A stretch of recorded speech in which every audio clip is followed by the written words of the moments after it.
Welcome to the Prosper Attorney Podcast with Janelle Cremé, your trusted estate planning attorney. Whether you're securing your legacy or protecting your loved ones, Janelle is here to guide you through the essential steps. Stay tuned for expert advice on estate planning, and don't forget, your first consultation is absolutely free.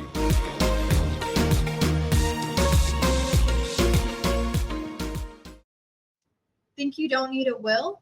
Think again.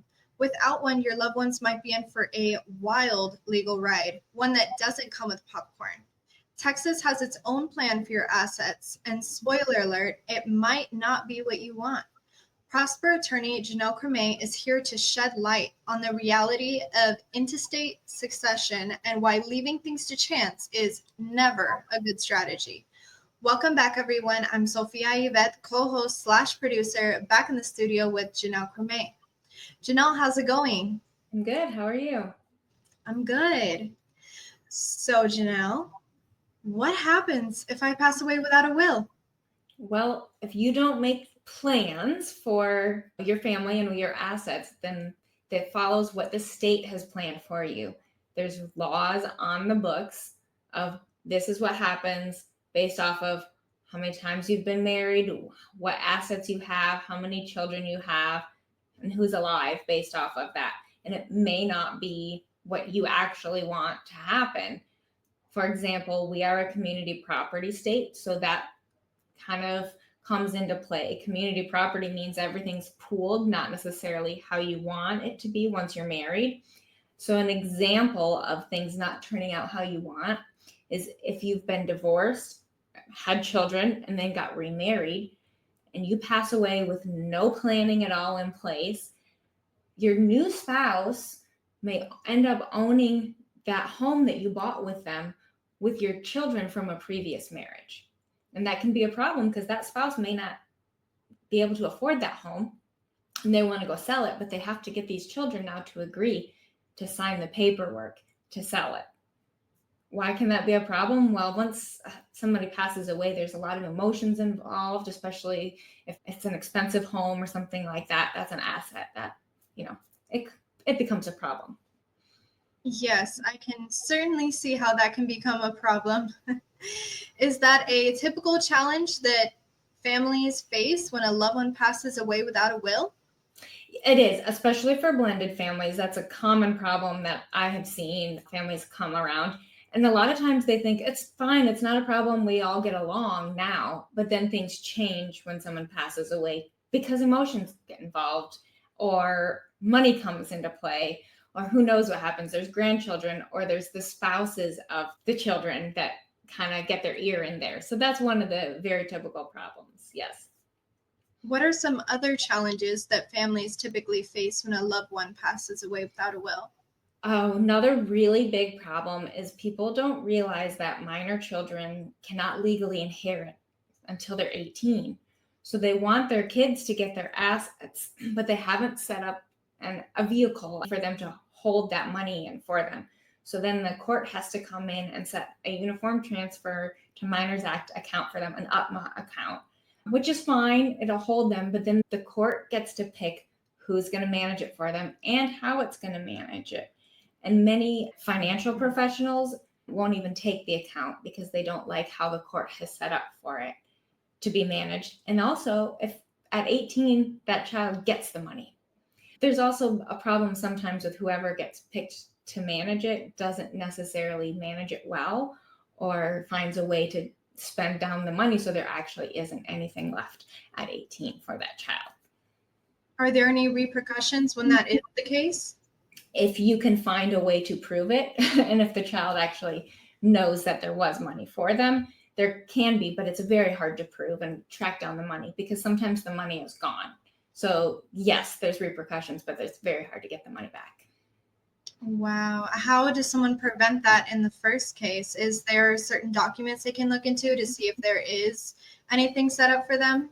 A lot of times a trust is the best way for all of it to set up. So if you set up a revocable living trust so that when you pass away, everything goes into the trust and it holds it for your minor children, then you can set up the rules so that you pick the manager, the trustee, and you can pick when the children are getting the money. So they're getting all their expenses paid for them. You're picking who's managing it, how it's being managed. And then you can decide, maybe I want them to get a little bit at 25, maybe a little bit at 35. Maybe I want it just held in trust for their entire lifetime, because now it's become an irrevocable trust and there's asset protections for them as well. So a future spouse can't get a hold of their money as well. What about if someone wants to ensure their assets are distributed according to their wishes? What steps should they take? So a will is a great option. They can set up a will, then that will get submitted to the probate court on their death. They can still be argued in probate court, but they're still better than nothing. A revocable living trust, in my opinion, is the best option. It's going to avoid probate, and it's going to set up everything. Like I said, you can have it live beyond the grave, essentially. You're picking somebody to manage the assets beyond your death. You're cutting the court out of the process, so you don't have to wait on the whole court process. A will is fine. It will do it. It'll make sure it'll be there, but your family is still waiting on the court process to make sure everything's divvied out. So a revocable living trust will do all that, and it will allow the assets to be held longer in trust. So especially if you have minor children, or if you want, like with blended families, it will make sure things are divvied up in different ways. It'll keep them from fighting in court over things.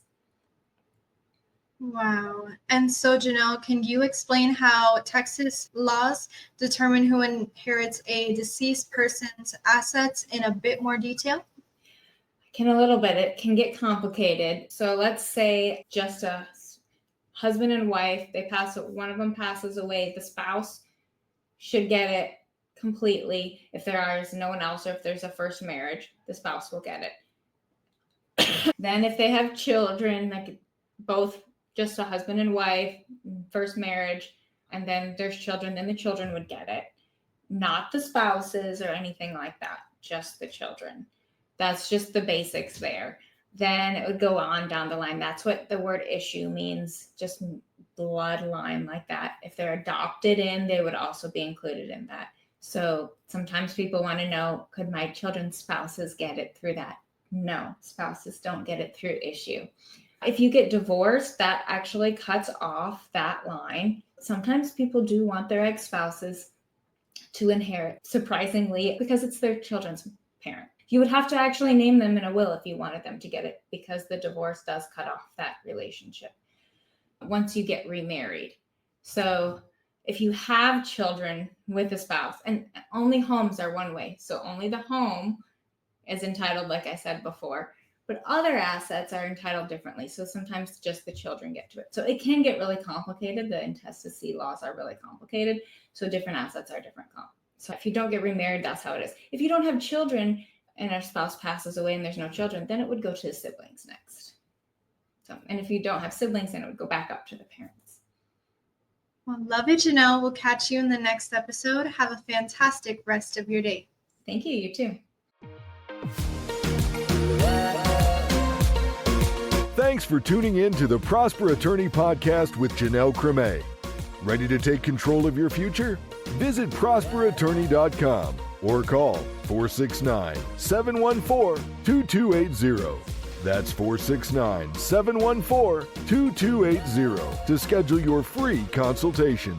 Protect what matters most. Your legacy starts here.